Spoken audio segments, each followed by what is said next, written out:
Le dunguroutisme, hein, si vous voyez bien, c'est un plan minutieux Déby a réussi à mettre en place. En 30 ans, il est parti et son fils continue tranquillement. Ils ont réussi à sodomiser beaucoup de cadres. Ils ont des vidéos de leur intimité. Ces cadres-là ne peuvent pas lever le petit doigt parce que les vidéos de leur intimité, c'est suspendu à leur tête comme une épée de Damoclès. Ils ne peuvent pas lever le petit doigt. Vous voyez, quand on arrive déjà, n'est-ce pas, à maîtriser cette classe qui est censée, n'est-ce pas, nous amener au développement, si cette classe est prise en otage par des gens qui n'ont aucun cursus pour développer un pays, tout ce qu'ils connaissent, c'est tirer les armes, ils sont bons militairement, mais l'administration, la gestion du pays, tout ça, non, c'est pas leur tasse de thé. Mais ils ont réussi, n'est-ce pas, à transformer les jeunes, à transformer la mentalité des Tchadiens, comme la vidéo nous l'a dit, au point que les gens acceptent des choses qui ne sont plus acceptables sous d'autres cieux. Aujourd'hui, tout ce que ces voyous au pouvoir prennent comme décision, ça crie un peu sur la toile, sur le terrain, ça boude un peu, mais ça passe, on applique cela. Augmentation, il y a une inflation totale au pays. Aujourd'hui, tout coûte cher. Tout coûte cher. La vie au Tchad, c'est terrible. Ce n'est pas à la portée de n'importe qui. Et vous voyez ces gens qui pillent le pays, qui ne vivent pas de leur salaire, mais qui vivent de l'argent pillé. Leur épouse peut aller au marché avec 100 000, 200 000, 300 000 francs par jour. Mais toi, le fonctionnaire, c'est 100 000 là, c'est ce qui constitue ton salaire mensuel. Tu donnes 2 000, 3 000 à ton épouse, elle ne pourra pas te servir un bon repas parce que tout coûte cher. Et ceux qui pillent le pays là, ils ne discutent pas les prix, c'est normal. Un petit poisson, on lui dit 10 000, il enlève les 10 000, ça passe parce que ce n'est pas son salaire. Vous voyez les enfants de Déby en train de danser et jeter des billets de 10 000. J'avais beaucoup joué cette vidéo ici. Vous croyez que c'est leur salaire? Ce n'est pas leur salaire. Vous croyez que les fonctionnaires, combien de fonctionnaires qui seront en mesure de faire ce que ces enfants de Déby faisaient avec de l'argent du Tchad? J'ai un ami, un ministre que je connais, qui n'a pas duré, qui est parti tout simplement parce que c'est de la pourriture être ministre. C'est de la pourriture. On vous force à signer des contrats qui vont mettre la corde au cou du Tchad pendant des décennies. Et en revanche, on vous propose des millions d'euros ou bien de dollars. Les ministres sans conscience signent ça. Si vous voyez un ministre qui est resté longtemps ministre, ça veut dire que c'est un ministre qui a beaucoup fait des compromis, qui a beaucoup détruit le Tchad. Vous voyez des gens comme les Amina Longo qui sont restés pendant très longtemps là. Le jour où le système va changer, on va mettre sur pied des commissions d'enquête qui vont investiguer leur gestion et vous allez voir plein de dossiers qui ont enterré le Tchad sous leur tenure. Le système a rendu la plupart des fonctionnaires bêtes. Au point que beaucoup, plus ils vieillissent, plus bêtes ils deviennent. Quand ils ouvrent la bouche pour parler, tu vas te demander si ce monsieur a vraiment 60 ans, 70 ans, 80 ans. Si ce monsieur est vraiment allé à l'école. Un pays comme le Tchad, aujourd'hui, Mohamed Kaka a réussi à dompter tout le monde.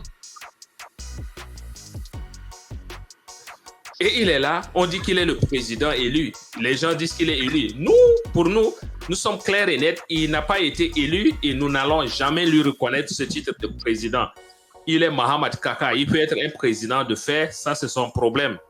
Mais en ce qui nous concerne, c'est un président voleur. Il continue à demeurer voleur. Nous n'allons jamais lui reconnaître ce titre de président. Les Dungourous sudistes, comme Médard l'a dit, la plupart sont des sudistes. La plupart des Dungourous sont des sudistes. Et ils sont très dangereux. Très dangereux pour des petits postes. Vous avez suivi ce qui est sorti de la bouche, par exemple, de Laoukaï Médard, juste après les élections, tout simplement parce qu'il espérait avoir un poste de ministre. Ce monsieur allait jusqu'à... C'est comme s'il prophétisait la mort de succès. Si dans 5 ans plus tard, s'il serait encore en vie, c'est un message qu'il a voulu passer. Laoukaï Médard. Parce qu'il espérait avoir un poste. Alors que Mohamed Kaka sait très bien qu'il a été battu comme il n'y en a pas à Moundou. Le Logone, les deux Logones, il sait très bien qu'il a été battu comme il n'y en a pas. Il sait très bien qu'il a été battu dans le Mandoul, dans le Moyen Chari. Un peu partout, il a été battu. Mohamed Kaka connaît qu'il a perdu les élections. Voilà pourquoi tous ceux qui espéraient devenir des ministres ont été dribblés. Et donc, du coup, la distraction, l'une des stratégies encore des tyrans. On forme un gouvernement, ça emballe tout le monde, on débat, il y a combien de gens de telle région, il y a combien de gens de telle région, c'est un Mousseï, c'est le tour des Mousseï, il y a combien de chrétiens dedans, il y a combien de sudistes dedans, etc., etc., etc. Mais on a oublié que Mohamed Kaka ne devait même pas former un gouvernement pour commencer. On a oublié la victoire du peuple qu'il a volé. Une des distractions encore des tyrans. Troisième stratégie, c'est l'artificiel. On met en place des structures totalement artificielles, fictives. L'ange, Conseil constitutionnel, le CNT, le ceci, le cela, totalement vidés de leur sens. On veut donner l'image qu'il y a une transparence, qu'il y a une administration, alors que la vraie administration se résume entre 3-4 personnes, sinon 5 ou plus. Les véritables décideurs aujourd'hui, c'est Youssouf Boy et Mohamed Kaka, deux brigands. Les ministres sont des figurants. Le Premier ministre actuel est un plus grand figurant que lui. Il n'y en a pas. Peut-être que les Premiers ministres passés encore pouvaient lever le petit doigt. Mais lui, là, c'est un yes man. C'est un béni. Oui, oui, que Mohamed Kaka a choisi. La stratégie des tyrans. Qu'est-ce que nous allons faire en tant que peuple?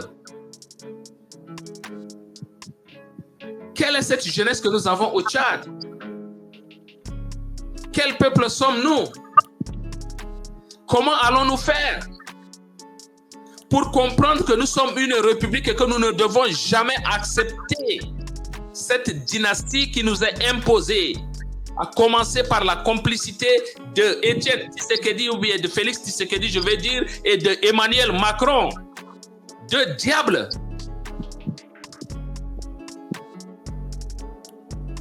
Et Félix Tshisekedi est venu prendre sa part au Tchad. Il n'a pas été un médiateur pour le peuple tchadien. Il a joué le jeu de Kaka. Il sait très bien, il se dit croyant, il prie. Je ne sais pas c'est quel Dieu ces gens prient, je ne connais pas. Comment est-ce que Mohamed Kaka dort la nuit, je ne sais pas.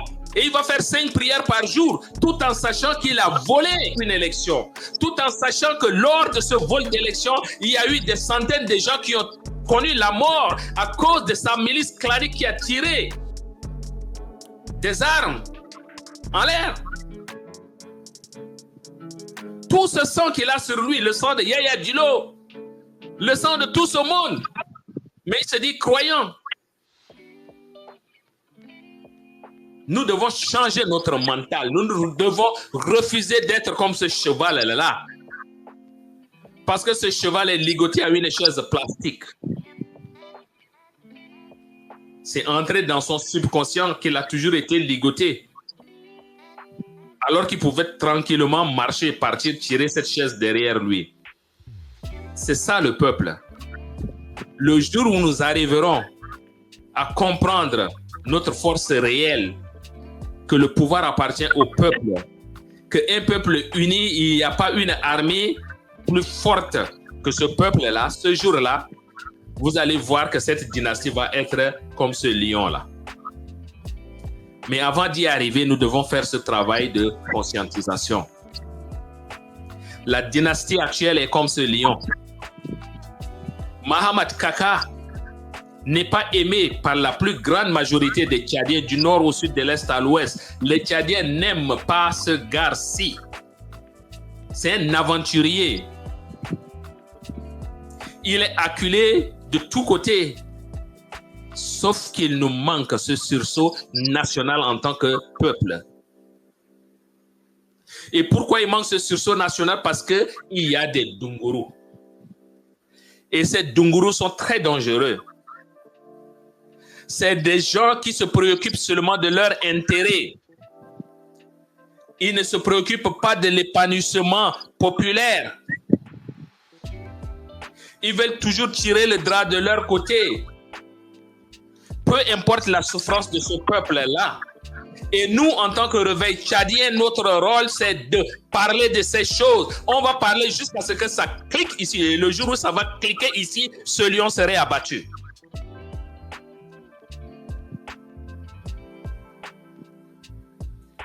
Cette jeunesse tchadienne connaît qui est Dunguru, qui n'est pas Dunguru. Et ces Dunguru là vivent au milieu de vous. Ces Dunguru vous narguent tout le temps. Qu'est-ce que vous allez faire de ces Dunguru?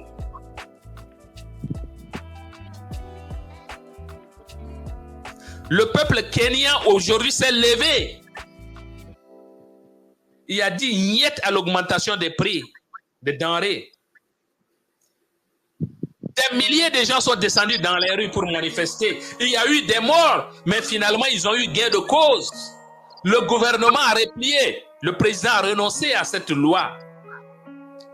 Aujourd'hui, au Tchad, on vient, on nous jette tout dessus, on avale. On nous jette tout dessus, on avale. On nous jette tout dessus, on avale. On est incapable.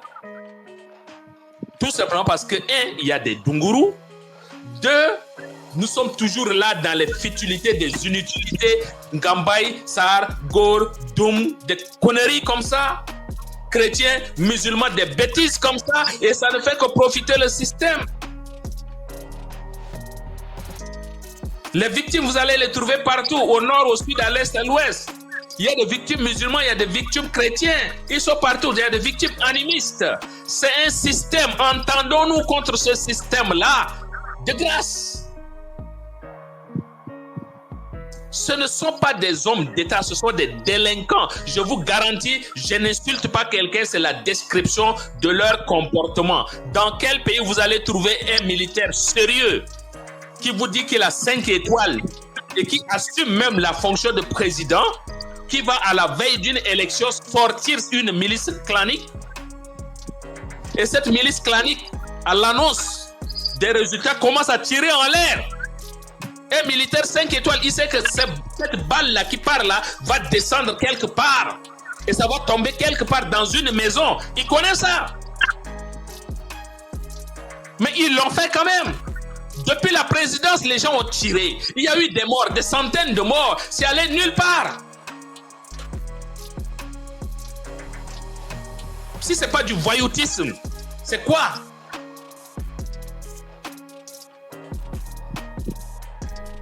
Que tu perds une élection, au grand jour, tout le monde connaît, et tu viens, tu forces les choses.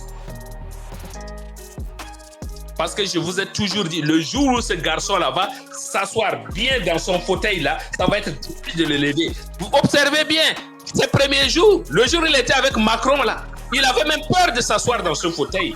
Aujourd'hui, il est à l'aise. Il se promène même avec Khan. Parce qu'on lui a laissé le temps. On est là divisé pour des choses inutiles. Sachons comment lutter. Sachons comment lutter contre les Dunguru. Couper l'herbe à ce système. Parce que ce sont ces Dunguru qui alimentent ce système-là. Et vous les connaissez. Que Dieu vous bénisse. C'était mon coup de gueule.